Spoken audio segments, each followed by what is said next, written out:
August 21st, Job 1 through 326. There was a man in the land of Uz whose name was Job, and that man was blameless and upright, and one who feared God and shunned evil. And 7 sons and 3 daughters were born to him. Also, his possessions were 7,000 sheep, 3,000 camels, 500 yoke of oxen, 500 female donkeys, and a very large household, so that this man was the greatest of all the people of the East.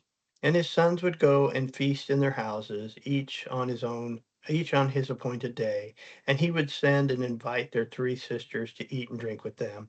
So it was, when the days of feasting had run their course, that Job would send and sanctify them, and would rise early in the morning and offer burnt offerings according to the number of them all. For Job said, "It may be that my sons have sinned and cursed God in their hearts." Thus Job did regularly. Now there was a day when the sons of God came to present themselves before the Lord, and Satan also came among them. And the Lord said to Satan, "Where do you come from?" So Satan answered the Lord and said, "From going to and fro the earth, and from walking back and forth on it." And the Lord said to Satan, "Have you considered my servant Job? There is none like him on all the earth, a blameless and upright man, one who fears God and shuns evil." So Satan answered the Lord and said, "Does Job fear God for nothing? Have you not made a hedge around him, around his household and all that he has on every side? You have blessed the work of his hands, and his possessions have increased in the land. But now stretch out your hand and touch all that he has, and surely he will curse you to your face." And the Lord said to Satan, "Behold, all that he has is in your power, only do not lay hand on this person." So Satan went out from the presence of the Lord. Now there was a day when the sons and the daughters were eating and drinking wine in the oldest brother's house. And a messenger came to Job and said, "The oxen were plowing and the donkeys were feeding beside them, when the Sabons raided them and took them away. Indeed, they have killed the servants with the edge of the sword, and I alone have escaped to tell you." While he was still speaking, another came also. The fire of God fell from heaven and burned up the sheep and the servants and consumed them, and I alone have escaped to tell you. While he was still speaking, another came and said, "The Chaldeans formed 3 bands, raided the camels and took them away, yes, and killed the servants with the edge of the sword, and I alone have escaped to tell you."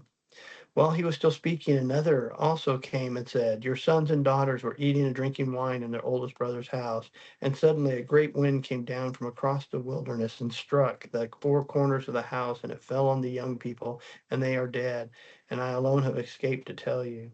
Then Job arose, tore his robe, shaved his head, and fell on the ground and worshipped and said, "Naked I came from my mother's womb, and naked I shall return them. The Lord gave, and the Lord has taken away.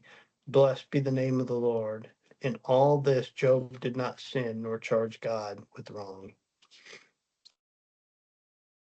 I think that would be a prayer all of us should really put into our hearts. Naked I came from my mother's womb, and naked I shall return there. The Lord gave, and the Lord has taken away. Blessed be the name of the Lord. No matter what happens to us in this world, I would pray that I'd have a heart like that. Couldn't imagine. Again, there was a day when the sons of God came to present themselves before the Lord, and Satan came also among them to present himself before the Lord. And the Lord said to Satan, "From where do you come?" Satan answered. He answered the Lord and said, "From going to and fro the earth, and from walking back and forth on it." Then the Lord said to Satan, "Have you considered my servant Job? There is none like him on the earth, a blameless and upright man, one who fears God and shuns evil. And still he holds fast to his integrity, although you have incited me against him to destroy him without cause." So Satan answered the Lord and said, "Skin for skin. Yes, all that a man has he will give for his life. But stretch out your hand now and touch his bone and flesh, and he will surely curse you to your face." And the Lord said to Satan, "Behold, he is in your hand, but spare his life." So Satan went out from the presence of the Lord, and struck Job with painful boils, and from the sole of his foot to the crown of his head. And he took for himself a potsherd with which to scrape himself, and he sat in the midst of the ashes. Then his wife said to him, "Do you still hold fast to your integrity? Curse God and die." That's not a very supportive wife. And he said to her, "You speak as one of the foolish women speaks. Shall we indeed accept good from God, and shall we not accept adversity?" In all this, Job did not sin with his lips. Now, when Job's three friends heard of all the adversity that had come upon him, each one came from his own place: Eleazar the Temanite, Bildad the Shumite, and Zophar the Namatite.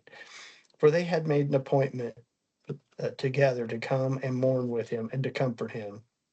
When they raised their eyes from afar, they did not recognize him. As they lifted their voice and wept, each one tore his robe and sprinkled dust on his head towards heaven.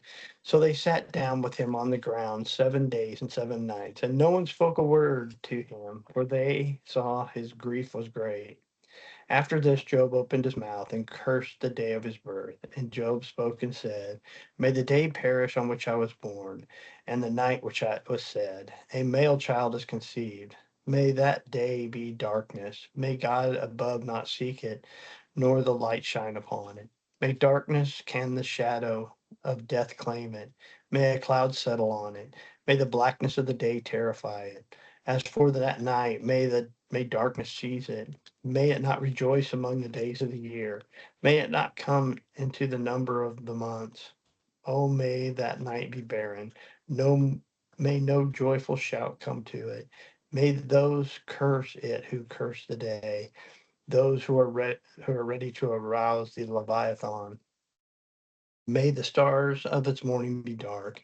May it look for light, but have none, and not see the dawning of day, because it did not shut up the doors of my mother's womb, nor hide the sorrow from my eyes. Why did I not die at birth? Why did I not perish when I came from the womb? And why did the knees receive me? Oh, why the breast that I should nurse? For I would have lain still and been quiet. I would have been asleep. Then I would have been at rest with the kings and the counselors of the earth, who built ruins for themselves, or the princes who had gold, who filled their houses with silver. Oh, why was I not hidden like a stillborn child, like infants who never saw light? There, there the wicked cease from troubling, and there the weary are at rest. There the prisoners rest together. They do not hear the voice of the oppressor. The small and the great are there, and the servant is free from his master. Why is light given to him who is in misery, and life to the bitter of soul, who long for death but does not come, and search for it more than hidden treasures, who rejoice exceedingly and are glad when they can find the grave? Why is light given to a man whose way is hidden, and whom God has hedged in? For my sighing comes before I eat, and my groaning pour out like water. For the thing I greatly feared has come upon me, and what I have dreaded has happened to me. I am not at ease, nor am I quiet. I have no rest, for trouble comes. 1 Corinthians 14, 1 through 17. Pursue love and the desires of spiritual gifts, but especially that you may prophesy. For he who speaks in a tongue does not speak to men, but to God, for no one understands him. However, in the Spirit he speaks mysteries. But he who prophesies speaks edification and exhortation and comfort to men. He who speaks in tongue edifies himself, but he who prophesies edifies the church. I wish you all spoke in tongues, but even more that you prophesy. For he who prophesies is greater than he who speaks in tongues, unless indeed he interprets, that the church may receive edification. But now, brethren, I come to you speaking with tongues. What shall I profit? What shall I profit you unless I speak to you either by revelation, by knowledge, by prophecy, or by teaching? Even things without life, even things without life, whether a flute or a harp, when they make a sound, unless they make a distinction in the sound, how will it be known what is piped or played? For if the trumpet makes an uncertain sound, who will prepare for battle? So likewise, unless you utter by the tongue words easy to understand, how will it be known what is spoken? For you will be speaking into the air. There are, it may be, so many kinds of tongues in the world, and none of them is without significance.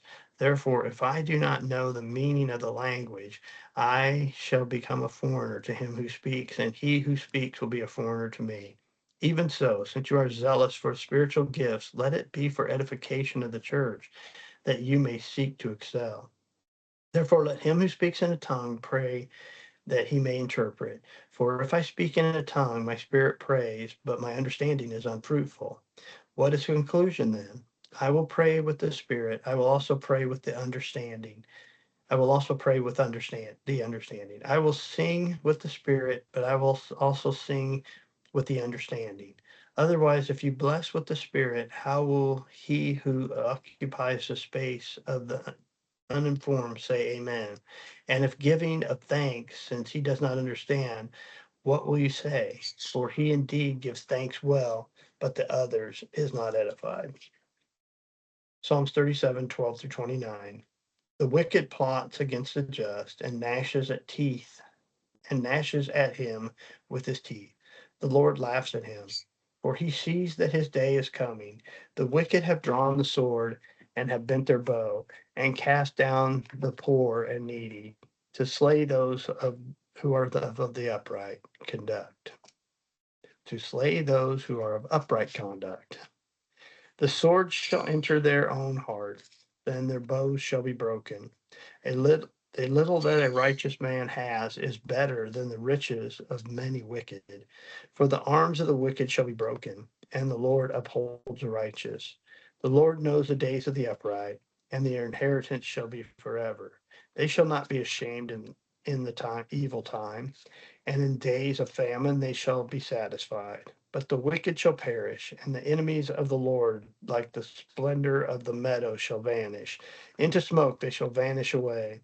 The wicked borrows and does not repay, but the righteous shows mercy and gives. For those blessed by him shall inherit the earth, but those cursed by him shall be cut off. The steps of a good man are ordered by the Lord, and he delights in his way. Though he fall, he shall not be utterly cast down, for the Lord upholds him with his hand. And I have been young, and now I am old, yet I have not seen the righteous forsaken, nor his descendants begging for bread.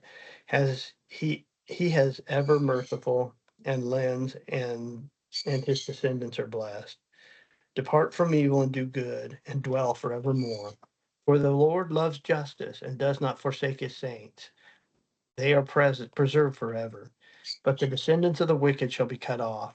The righteous shall inherit the land and dwell in it forever. Proverbs 21 through 25 and 26. The desire of the lazy man kills him, for his hands refuse to labor. He covets greedily all day long, but the righteous gives and does not spare. All right. See y'all tomorrow.